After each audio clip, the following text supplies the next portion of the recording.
오늘 이 새벽 예배에 성령께서 임하심을 믿습니다. 예배 참여하는 모든 성도들 마음속에 영혼 속에 성령으로 충만하게 임하사 우리를 친히 말씀으로 성령으로 통치하고 다스려 주시옵소서.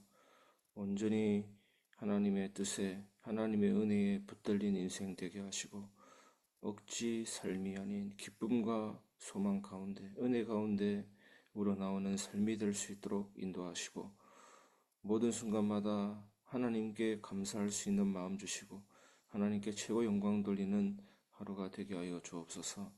예수님의 이름으로 기도합니다. 아멘. 오늘은 창세기 19장을 같이 보겠습니다. 오늘 성경 본문은 창세기 19장 16절입니다. 그러나 롯이 지체함에 그 사람들이 롯의 손과 그 아내의 손과 두 딸의 손을 잡아 인도하여 성 밖에 두니 여호와께서 그에게 자비를 다하심이었더라. 아멘. 창세기 19장을 같이 요약해 보겠습니다. 1절에서 22절은 천사들의 방문과 소돔의 멸망입니다. 두 천사가 소돔에 도착해서 롯의 집에 머무르고 소돔 사람들은 악한 의도로 천사들을 찾아옵니다. 성적으로 타락했기 때문에 그런 목적으로 찾아옵니다. 실제 어떤 사람에게 귀신 들리듯이 어떤 사람에게 천사가 들린 것이 아니고 사람의 외형으로 초자연적인 모습으로 천사가 보이게 했던 것입니다. 롯은 이 천사들을 보호하려고 애쓰면서 소돔 사람들에게 간청합니다. 천사들이 이때 소돔 사람들의 눈을 어둡게 만들어 버립니다. 천사들이 롯과 그의 가족에게 성을 떠나 산으로 도망하라고 명령하지만 롯은 소알이라는 작은 성읍으로 도망하게 해달라고 간청합니다. 23절에서 29절을 보면 소돔과 고모라의 멸망과 롯의 아내의 죽음 나옵니다. 여호와께서 하늘에서 유황과 불을 내리십니다. 소돔과 고모라를 멸하십니다. 어떤 사람은 화산이 폭발했다고 하지만 여기에서는 초자연적인 하나님이 내리신 불이라고 보는 것이 더 맞습니다. 소돔 땅은 욕청 구덩이가 땅 아래에 있기 때문에 아스팔트의 주 원료이기 때문에 기름 덩어리와 불 덩어리가 붙으니까 완전히 불바다가 된 것입니다. 도망가던 중에 롯의 아내가 뒤를 돌아보게 됩니다. 뒤돌아보지 말라고 했는데 뒤를 돌아보면서 소금 기둥이 됩니다. 아브라함은 소돔과 고모라 땅의 연기를 보면서 소돔과 고모라가 멸망했구나, 롯은 구출되었구나 라고 생각하게 됩니다. 30절에서 38절을 보면 롯과 두 딸의 이야기가 나옵니다. 모압과 암몬의 기원입니다. 롯과 두 딸은 소알에서 두려워서 산속의 동굴에 거하게 됩니다. 두 딸은 후손을 얻기 위해서 아버지에게 술을 마시게 하고 두 딸은 동침하게 됩니다. 큰 딸은 모압을 낳았고 작은 딸은 베나미를 낳았습니다. 이 두 아들은 모압과 암몬의 그 민족의 조상이 되는 것입니다. 오늘 말씀을 삶에 적용해 보겠습니다. 첫 번째, 하나님의 자비와 인도하심을 신뢰하라입니다. 롯이 지체했지만 천사들이 그의 손을 잡아 안전한 곳으로 인도한 것처럼 하나님이 우리 연약함 속에서도 끝까지 자비를 베푸시고 인도하십니다. 우리가 이해하지 못하는 상황에서도 하나님을 신뢰하며 따라갈 때 구원의 길로 인도하십니다. 여러분, 어려운 결정 앞에서나 두려움 앞에서 망설일 때 하나님께 모든 것을 맡기며 한 걸음씩 나아가십시오. 주님의 손이 항상 우리를 붙잡고 계십니다. 이것을 뭐라고 합니까? 은혜라고 합니다. 받을 자격이 없는 자에게 줄 의무가 없는 하나님이 거저주신 것입니다. 특히 은혜는 어디서 옵니까? 말씀을 통해 깊이 체험됩니다. 하나님의 은혜가 나를 붙잡으면 억지로 순종하는 것이 아니라 기쁨으로 삶을 살게 됩니다. 오늘도 여러 가지 피곤하고 지쳐도 기쁨으로 은혜 속에서 삶이 사라지도록 은혜가 여러분을 붙들기를 바랍니다. 산순교라고 불리는 안희숙 여사가 평양 형무소에서 수감되었을 때 그 차가운 바람이 부는 형무소에서 눈물을 흘리면 안 된다고 했지 않습니까? 눈물이 얼어붙으면 또 피부가 떨어져 버리니까요. 그런데 예수님의 십자가 사랑 생각하면 눈물을 흘리지 않을 수가 없었다고 합니다. 그 은혜가 붙잡았기 때문에 산순교자가 되는 것입니다.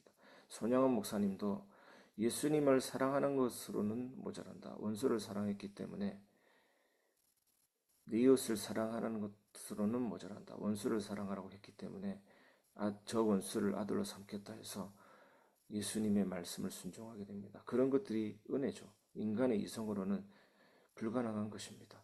주기철 목사님도 일사각오를 했고 폴리캅이라는 속사도도 이처럼 의미 있고 중요한 시대에 살게 하신 하나님께 감사합니다 하면서 화형을 당했다고 합니다. 이것이 어떤 힘입니까? 그 사람 속에서 역사하는 하나님의 은혜입니다. 그 은혜가 우리를 붙잡을 때 우리는 모든 것이 가능해집니다. 두 번째, 하나님이 허락하신 새로운 기회를 받아들이십시오. 롯과 그의 가족은 소돔의 멸망에서 구원받아 새로운 땅으로 도망갈 기회를 얻었습니다. 이처럼 하나님은 우리 삶에 새로운 시작과 회복의 기회를 주십니다. 과거의 실패나 후회에 집착하지 말고 하나님께서 주시는 새로운 길과 기회를 담대히 받아들이십시오. 주님은 회복을 위한 길을 열어두셨습니다. 준비하셨습니다. 이것을 뭐라고 합니까? 작정이라고 합니다.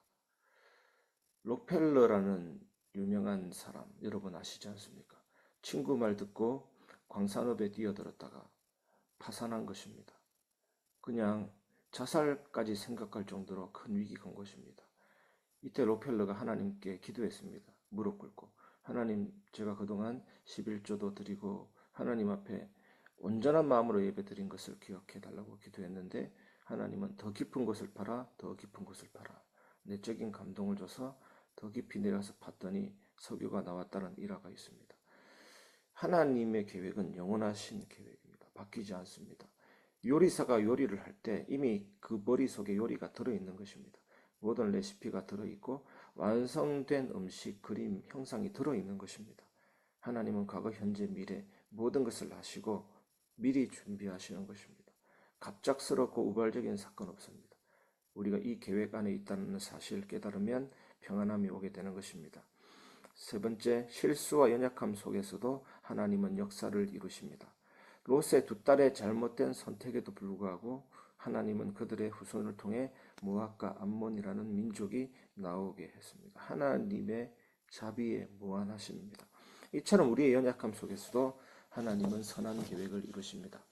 여러분, 우리의 실수와 연약함을 넘어서 하나님께서 선하시다는 사실, 모든 연약함과 실수도 선하게 사용하실 거라는 것을 믿으시기 바랍니다.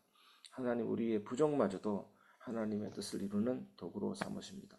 실수도 나의 엉망인 계획도 모두 하나님의 손안에 있는 것입니다.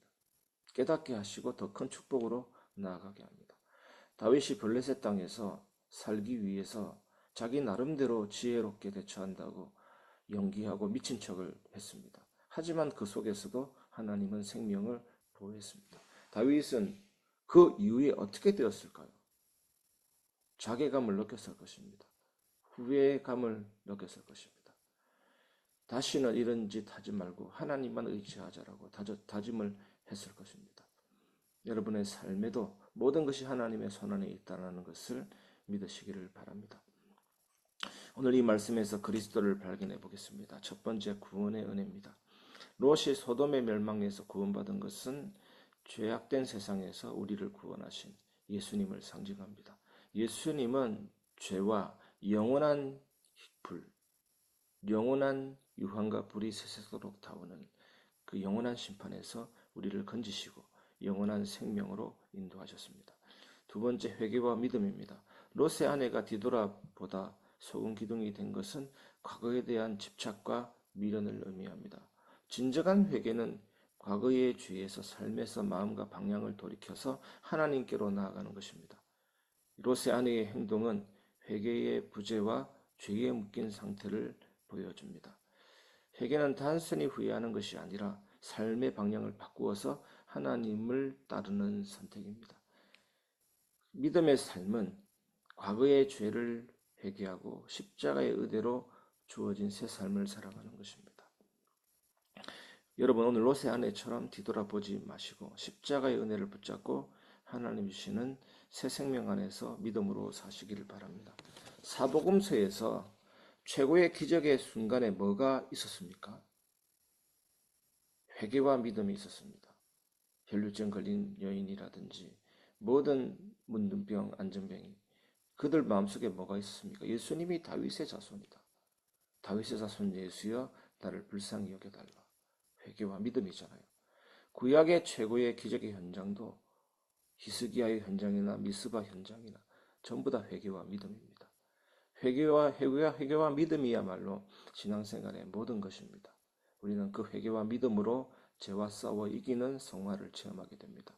오늘도 믿음으로 회개로 하나님 앞에 온전히 나아가서 하나님의 은혜가 내려지는 축복의 날 되시기를 주님의 이름으로 축원합니다.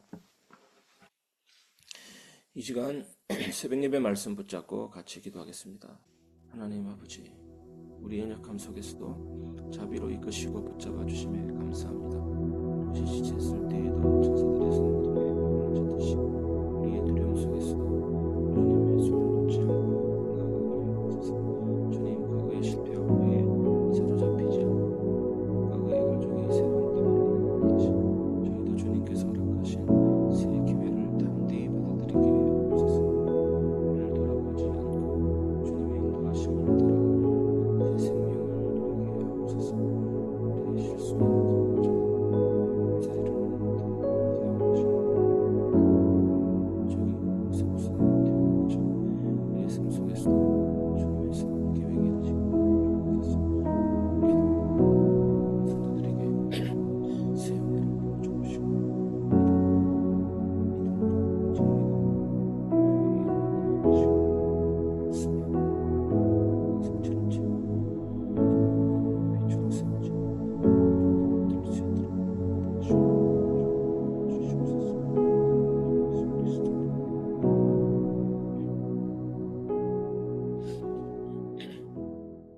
이 시간 강단 말씀 가지고 기도하겠습니다.